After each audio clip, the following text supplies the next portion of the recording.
Andrew Bosworth, Chief Technology Officer of Meta, recently did an AMA on his Instagram on the 14th of August, and as usual it's got a few little bits in that I think people should be aware of, and what's easier than having it all in one place to watch all at once. And for those who don't have Instagram as well, it gives you accessibility too. There's a few little sections regarding Quest 3, so now over to Boz with the first interesting question regarding territories of sale with the Quest. We want to be in every market. So why aren't we?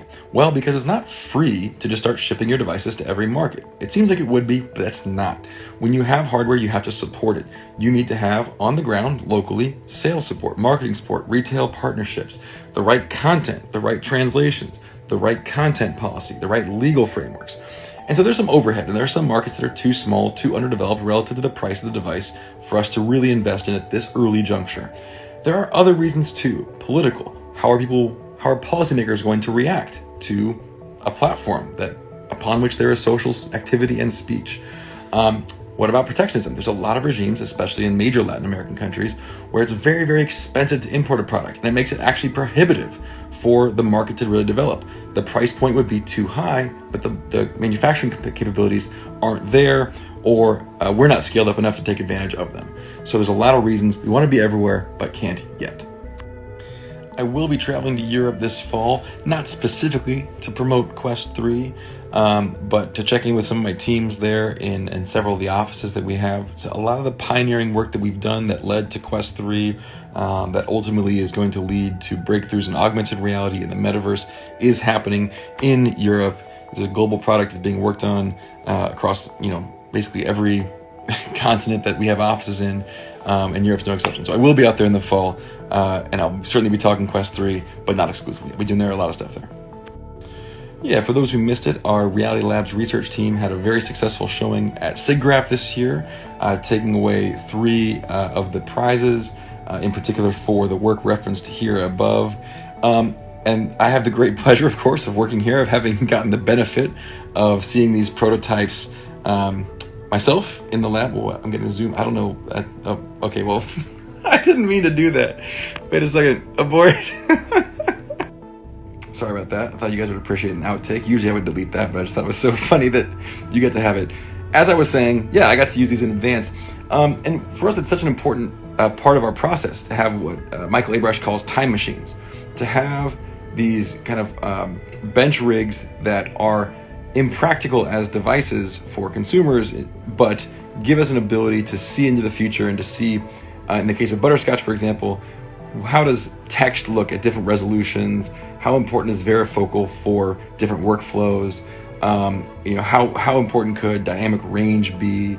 And what is the impact that has, and how much should we prioritize it? So we constantly have the great benefit of this advanced display research work, giving us these time machines to look into the future and to look into what's possible and understand the experience of that, so then we can prioritize what to integrate into our own product roadmaps.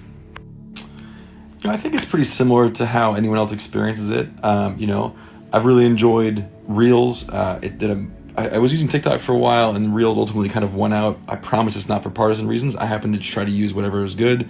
I think TikTok ended up overfitting me into like a male masculine category that I didn't love. Reels does a much better job appealing to my interests and introducing me to new things. So I use those to pass the time. I keep up with Facebook every day to see what friends and family are up to, and also share my own updates there, especially as it relates to things like my kids. On Instagram with just my friends.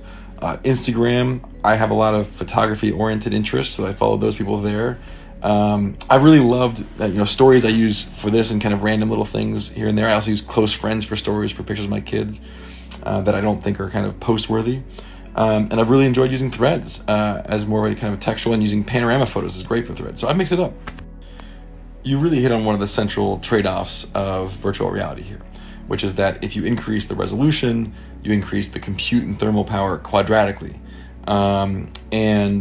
Likewise, if you increase the field of view, you do the same thing. Now, field of view has some really pernicious trade-offs, which is that as you increase the field of view, not only do you increase the amount of surface area you have to render quadratically, which is expensive to CPU, to thermals, to everything else, also the majority of that energy goes into the pixels that are the least valuable for your experience. So it's a really tough trade-off. Whereas at least with raw resolution, at least some of that is going into the most valuable kind of foveated pixels. This is to say nothing of the trade-offs that then get introduced on cost, on weight, on the optical system and the design of the lenses. So there's a tremendous amount here, and color depth and dynamic range and these things. So it's a super tight trade space, and that's what we try to balance every single generation, and you can't have it all.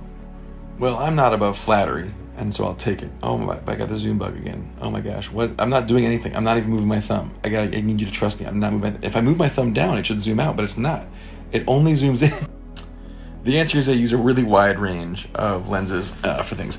So if you haven't seen it before, I'm actually not too far from it. This isn't even the entire collection I got some stuff in there.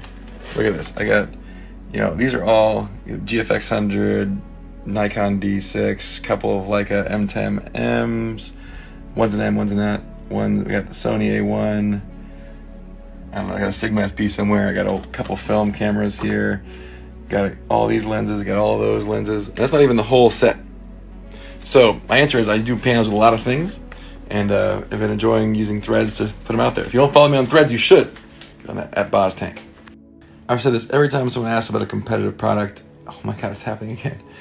I'm excited about it. I think it's great to have people exploring the space of immersive technologies. It is good for all of us. We can all learn from it. Every time someone takes a different set of trade-offs, we get to learn from it. In the case of Bigscreen, you add the wire, you can see what big payoffs you can get if you don't have onboard compute thermals to deal with, how that changes the cost profile, how that changes the industrial design. And so I think it's always a good thing to have more people playing with the different trade spaces that you can operate on in our area. I haven't had a chance to try it yet, but I have heard good things. Yeah, eventually I think that's possible. I mean, there's a lot of attractive things about a VR headset. You can take it with you. It could be very compact, especially over time as some of these systems evolve. Put it on and have a very large workstation, much bigger than your laptop, and you could have that anywhere you went, a coffee shop, on the airplane, whatever. And I think that's a totally reasonable direction I think to go. Of course, computers have some very nice properties as well. They are tactile, they're flat. So when you're using a keyboard and mouse, there's something satisfying and very motor control about that. And they fit conveniently into things like laptop bags.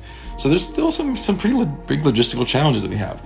If we got really good with our interfaces, whether that be touch typing, whether that be EMG, whether that be with hands-based control, whether that be voice control, it increasingly makes it more likely. So that's the goal over time. I think the answer is yes, but I do think we have a lot of work to continue to do to get between here and there. Skeuomorphism got kind of a bad rep. I mean, I think certainly from a design and aesthetic standpoint, it's fair enough to have opinions about it. But as a metaphor, I think it can be quite powerful for anybody when you're trying to explain. Part of the reason I think metaphor in general is powerful is that it helps people understand new concepts more readily than they might otherwise by linking them to concepts they already understand. And we have, in the digital space, the power to do that quite literally. Alan Kay and his group at Xerox PARC really formalized the desktop metaphor to solve for the modality problem. Before that, text editors and everything else had, like Vim or Emacs, these modes, which were hard to understand. Once you could do it, they were very effective, and working with just the keyboard was super effective, but they were hard for new people to understand. And so the desktop metaphor, where one thing was in focus, was a way of bringing the modality to the surface, and so that people weren't as conscious of how they were navigating modalities. I think we will probably need to do some pretty serious work like that in spatial computing. For those who missed my stories from last week, I happened to be in the Outer Banks of North Carolina visiting with some friends, with my family. Had a blast. One of the things that was kind of funny was the first night I wanted to take my family. We just got in, it was late, so I could get some food real quick. And the highest rated place was this place called the Chicken Coop. And I love Southern cooking, so I was excited about it. And it was the highest rated place. Well, it turns out it's in a gas station. Well, if you ever get a chance to get to Corolla, North Carolina, and get to the Chicken Coop, you do it, because it is delicious. And I love Southern food. There are a few great Southern barbecue joints in the Bay. They tend to be a little more upscale. I don't think we have anything quite like the Chicken Coop for just down-home cooking. And here's that Zoom bug again. Whoa. Okay, so for those who are curious, I'm getting this bug because I use, as almost all employees do, an early version of Instagram, and I'm dog fooding it, so I will report this bug. But I think it's just hilarious, so I keep doing it. But I will say, I'm a big fan of my Motorola Razr flip phone. So what I'm Instagramming on actually is my personal phone. That's just where my Instagram account is. But for work, I use this. It's important for me to use both Android and iOS because I want my software to work on both and I want to test it. And so I've been using the Motorola Razr flip phone, and it is the bomb.com. Unlike that saying that I just used. Oh well. I certainly have a lot of respect for the new latest lenses. They have a tremendous optical clarity and geometric precision to them. However, for the most part, I shoot antique camera lenses, and every lens in my collection has to work. So, I take them all out for a spin all the time. Yeah, for those who didn't know, I spent the last 3 weeks on the East Coast. I was working for 2 of those weeks, and only on vacation for 1, but it was fun to get out there. I go every year down the Jersey Shore to a place called Stone Harbor with my wife's family. We love it. It's a slice of Americana, Springer's ice cream, Uncle Bill's Pancake House, great beaches, great little town, very accessible, easy to get in and out. So I love that. Then we went to the Hamptons for the first time to visit some friends there. And I hadn't been before. It's super nice, like super nice. I think you all know that. Good beaches, nice towns. A little kind of inaccessible in a way, like hard to get in and out of and kind of hard to break into the scene there. I definitely felt out of place as like a California laid back guy, but super nice.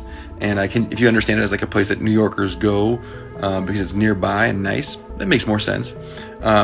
Great beaches, sun, sand, surf, and food in Corolla, North Carolina, down at the Outer Banks. We visited some friends there. A little hard to get to, but I did enjoy that as well.